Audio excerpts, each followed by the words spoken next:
लंबे घेराबंदी के घटनाओं की जांच करेंगे। वॉर्स ऑफ द वर्ल्ड में आपका स्वागत है।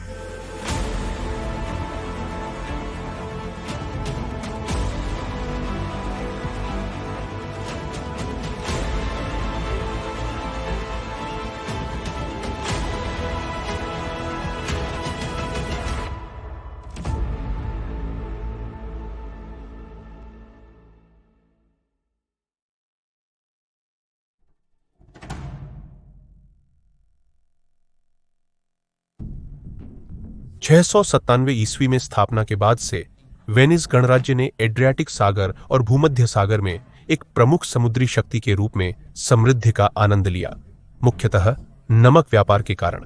1204 में वेनिस की सेनाओं ने आधुनिक इस्तांबुल के खिलाफ एक अभियान का समर्थन किया, जिसके दौरान उन्होंने रणनीतिक रूप से महत्वपूर्ण क्रीट द्वीप पर कब्जा कर लिया, जिस पर उनका अगले 400 वर्षों तक शासन रहे। हालांकि 400 वर्षों में बहुत कुछ बदल सकता है और 17वीं सदी की शुरुआत तक अफ्रीका और अमेरिका के नए विश्व के व्यापार मार्गों के खुलने के कारण वेनिस की शक्ति काफी कम हो गई थी। इस बीच क्रीट को वेनिस के शासन में कैंडिया द्वीप कहा जाने लगा था, जिसका नाम द्वीप के सबसे महत्वपूर्ण शहर कैंडिया के नाम पर रखा गया था। कैंडिया द्वीप के उत्तरी तट पर नोसस नामक महल के खंडहर स्थित हैं, जो मिनोन सभ्यता का एक प्रमुख केंद्र था और इसकी संरचना की उत्पत्ति लगभग 7000 ईसा पूर्व तक मानी जाती है। वेनिस की शक्ति घटने और कॉन्स्टेंटिनोपल की शक्ति बढ़ने लगी थी, क्योंकि यह ऑटोमन साम्राज्य का प्रमुख शहर था। सदियों पुराना अविश्वास दोनों शक्तियों की मानसिकता में गहराई से जमा था।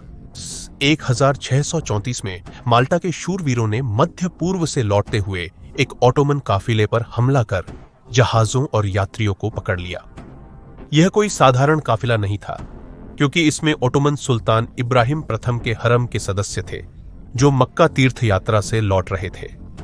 शूरवीर अपनी विजय के साथ कैंडिया लौटे, जो उनका छापामार अड्डा था। ऑटोमन्स इस अपमान से क्रोधित हो गए और अगले वर्ष लगभग 60,000 सैनिकों की सेना ने क्रीट पर आक्रमण किया। यूस्त पाशा के नेतृत्व में आक्रमण सेना द्वीप पर उतरी और 4 महीनों के भीतर उन्होंने कई शहरों पर कब्जा कर लिया और कैंडिया की ओर बढ़ रहे थे। वेनेटियनों ने तत्काल प्रतिक्रिया दी और डार्डानेल्स को बंद करने के लिए एक नौसेना भेजी, ताकि आक्रमणकारी की सप्लाई लाइन काटी जा सके। लेकिन ऑटोमन आक्रमणकारी द्वीप पर जमे हुए थे और राजधानी पर कब्जा करने के लिए दृढ़ संकल्पित थे। ऑटोमन सेना के 1 मई 1644 को कैंडिया पहुंचने तक शहर ने अपनी रक्षा तैयार कर ली थी और शुरुआती लड़ाइयों में ऑटोमनों को दीवारें तोड़ने से रोका था। घेराबंदी के लिए बसते हुए ऑटोमनों ने शहर की रक्षा को कमजोर करने के इरादे से विभिन्न छापे और बमबारी की, जबकि साथ ही शहर की जल आपूर्ति को काटने का प्रयास किया। लेकिन कुछ भी काम नहीं आया और शहर ने हठधर्मिता से आत्मसमर्पण से मना कर दिया। दिन, हफ्ते और महीने बीत गए और वर्ष में बदल गए, लेकिन ऑटोमन साम्राज्य शहर की रक्षा को भंग करने में असमर्थ था। क्रीट एक द्वीप होने के कारण वेनिस और ऑटोमन दोनों नौसेनाएं सप्लाई लाइन सुरक्षित करने में अहम थीं, जिससे कई झड़पें हुई और फिर बड़े पैमाने पर युद्ध छिड़ गए।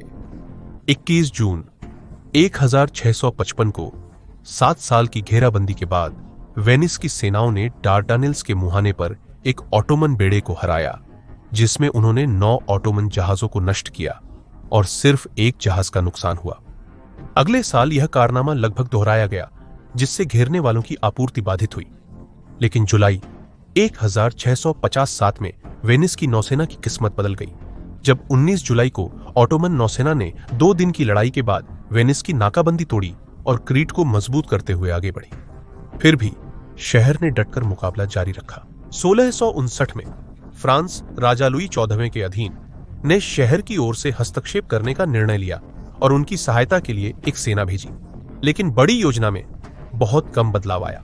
1666 में वेनिसियों ने चानिया शहर को पुनः प्राप्त करने के लिए एक विनाशकारी अभियान चलाया, जिसे ऑटोमनों द्वारा खारिज कर दिया गया।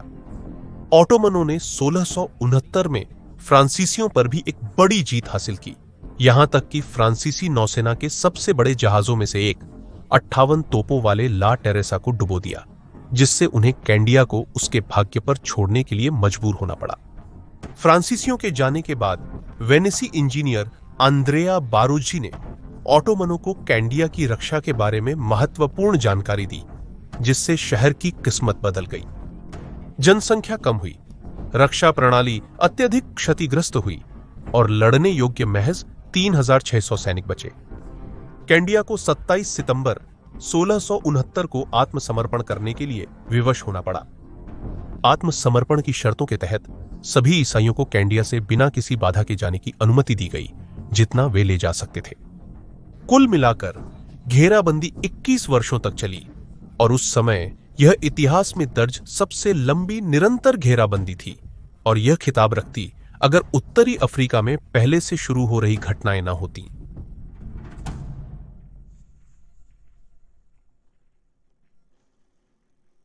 एम अल्मेना के प्रायद्वीप पर स्थित, जो उत्तरी अफ्रीका से जिब्राल्टर की खाड़ी में निकलता है, स्वायत्त स्पेनिश शहर स्यूटा है, जो अफ्रीकी महाद्वीप पर कई स्पेनिश संपत्तियों में से एक है। विभिन्न लोगों ने इस महत्वपूर्ण भूमि को नियंत्रित करने की कोशिश की है ताकि जिब्राल्टर की खाड़ी के माध्यम से महत्वपूर्ण शिपिंग मार्ग पर हावी हुआ जा सके, जो इस क्षेत्र में बंदरगाह के बिना किसी भी देश को भूमध्य सागर में प्रवेश करने से रोक सकता है। अंततः एक शहर की स्थापना की गई जिसे स्यूटा नाम दिया गया और यह पुर्तगाली नियंत्रण में रहा जब तक राजा अल्फोंसो छठा ने 1 जनवरी 1660 को इसे स्पेन को सौंप दिया। उस वक्त खासकर मोरक्को में, जो स्यूटा से सटा था, स्थानीय लोगों में यूरोपीय आक्रमणकारियों के खिलाफ नाराजगी चरम पर पहुंच गई थी।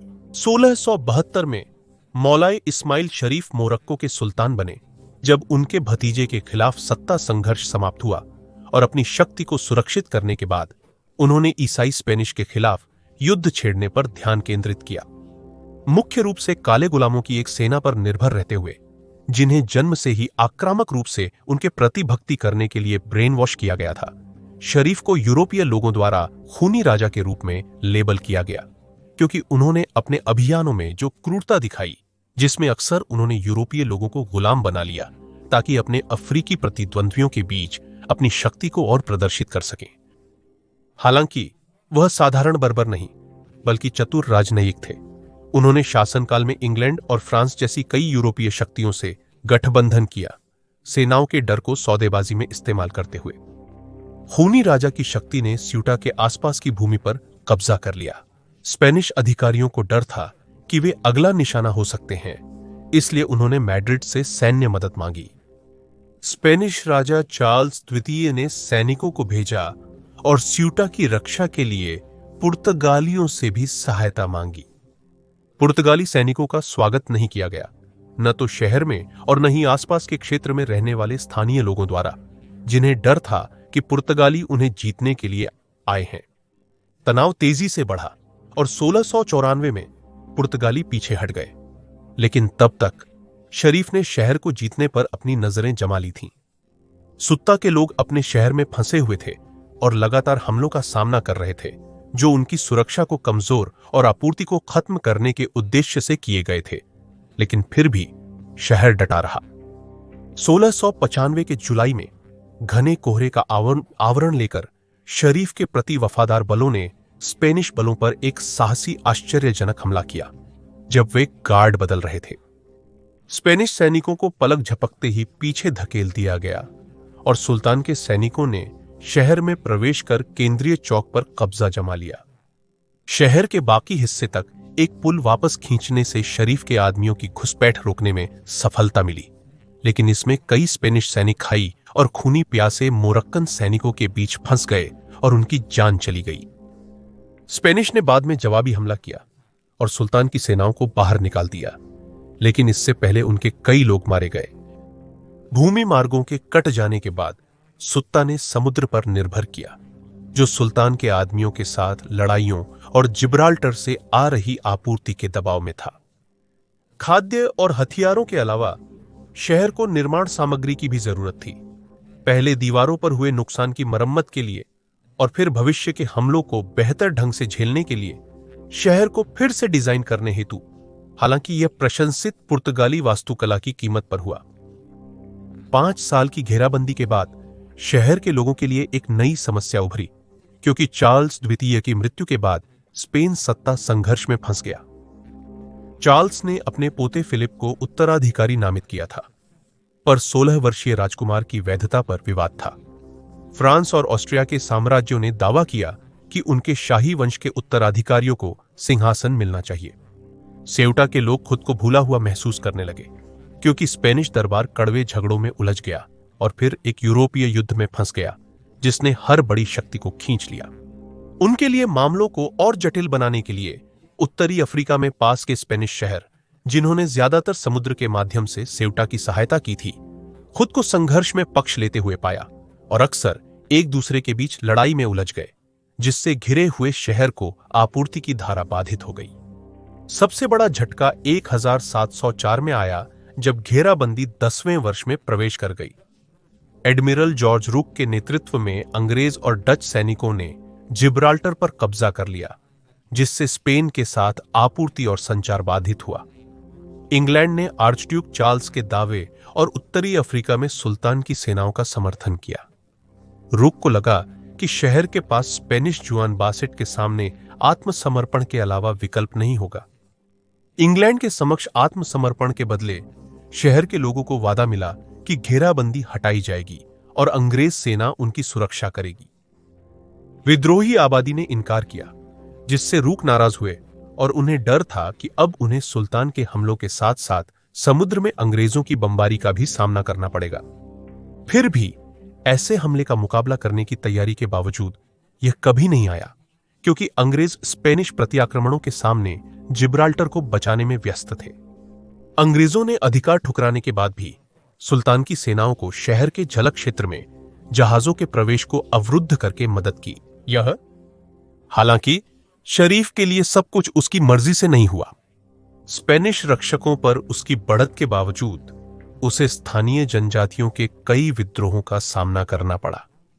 इन विद्रोहों को आसानी से दबा दिया गया, लेकिन इससे उसके बहुत सारे संसाधन बर्बाद हो गए, जिन्हें उस शहर को कुचलने के लिए इस्तेमाल किया जा सकता था, जो अब लगभग एक आत्मनिर्भर दुनिया बन गया था।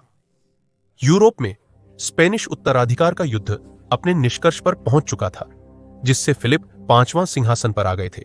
लेकिन सत्ता संघर्ष के इर्द गिर्द केंद्रित विभिन्न संघर्षों ने स्पेनिश साम्राज्य को कमजोर कर दिया था और खोए हुए क्षेत्रों से जूझ रहा था। इटली के कुछ भाग 1713 की ऊट्रेज संधि द्वारा ऑस्ट्रिया के हैब्सबर्ग साम्राज्य को दिए गए थे, जो पहले स्पेन के अधीन थे। 1717 में स्पेन ने सेउटा की स्थिति के बावजूद खोए हुए क्षेत्रों को पुनः प्राप्त करने का फैसला लिया और उन्हें वापस पाने के लिए एक अभियान शुरू किया। शुरू में सफल होने के बावजूद यह अभियान विफल रहा, क्योंकि 1720 की शांति संधि ने युद्ध समाप्त करते हुए इटली की सीमाएं 1717 के पूर्व की स्थिति में बहाल कर दी। हालांकि इटली में स्पेन की विफलता और जिब्राल्टर की पूर्व हानि वास्तव में सेउटा की जनसंख्या के लिए लाभकारी साबित हुई, क्योंकि अब मैड्रिड ने पूर्वी भूमध्य सागर और उत्तरी अफ्रीका पर पकड़ बनाए रखने में इसकी महत्ता को मान्यता दी। इस प्रकार 1720 में उन्होंने इटली अभियान के 16,000 अनुभवी दिग्गजों की एक सेना तैयार की और अंततः 26 साल लंबे घेराबंदी को समाप्त करने के इरादे से सेउटा के लिए रवाना हुए। उत्तरी अफ्रीका में उतरने के बाद स्पेनिश सैनिकों ने मोरक्को पर तुरंत प्रभाव डाला। उन्होंने शहर को घेर रहे सुल्तान की सेना को खदेड़ दिया, जिससे वे पीछे हट गए और सेउटा का मार्ग खुल गया। घेराबंदी खत्म होने के बाद मार्क्विस ने अपनी स्थिति सुरक्षित की और सुल्तान के आदमियों का पीछा करने के अगले कदम पर विचार किया। हालांकि उनके योजनाओं पर अचानक विराम लग गया जब प्लेग सेउटा में फैलने लगा, और इसी समय उन्होंने निर्णय लिया कि अब और अभियानों की आवश्यकता नहीं है, और वे 1721 में वापस स्पेन लौट गए। शरीफ ने उनके पीछे हटने पर शत्रुता फिर शुरू करने का आदेश दिया और शहर फिर घेराबंदी में था। मार्क्विस ने लोगों को संक्षिप्त राहत ही दी। अगले 6 वर्षों तक शहर फिर से घेराबंदी में रहा, लेकिन 22 मार्च 1727 को अब सुल्तान की मृत्यु हो गई और मोरक्को फंस गया। उत्तराधिकार के विषय पर अपनी ही शक्ति संघर्ष की पकड़ में। साउटा के टोही दल ने मोरक्को के सुल्तान की मृत्यु के 1 महीने बाद नोट किया कि घेराबंदी करने वालों ने अपनी स्थिति छोड़कर सुल्तान के पसंदीदा उम्मीदवार के समर्थन में लड़ने चले गए, जिससे दूसरी घेराबंदी खत्म हुई। दोनों घेराबंदियों के बीच मार्क्वेस की सेनाओं द्वारा दिए गए छोटे विराम को छोड़कर इसका मतलब था कि सुत्ता 33 वर्षों तक घेराबंदी में था। पहली घेराबंदी, जो 26 वर्षों तक चली, इसे इतिहास की सबसे लंबी निरंतर घेराबंदी माना जाता है। घेराबंदी के दौरान बच्चे पैदा हुए, वयस्क बने, शादी की, अपने खुद के बच्चे हुए और मारे गए बिना किसी अन्य जीवन को जाने, जो एक घेराबंद शहर के भीतर था। और वहां इतिहास की सबसे लंबी घेराबंदियां मौजूद हैं। कृपया नीचे अपनी खुद की सोच और प्रतिक्रियाएं टिप्पणी में छोड़ें और इस वीडियो को लाइक करना और चैनल को समर्थन देने के लिए सब्सक्राइब करना याद रखें। देखने के लिए धन्यवाद। अगली मुलाकात तक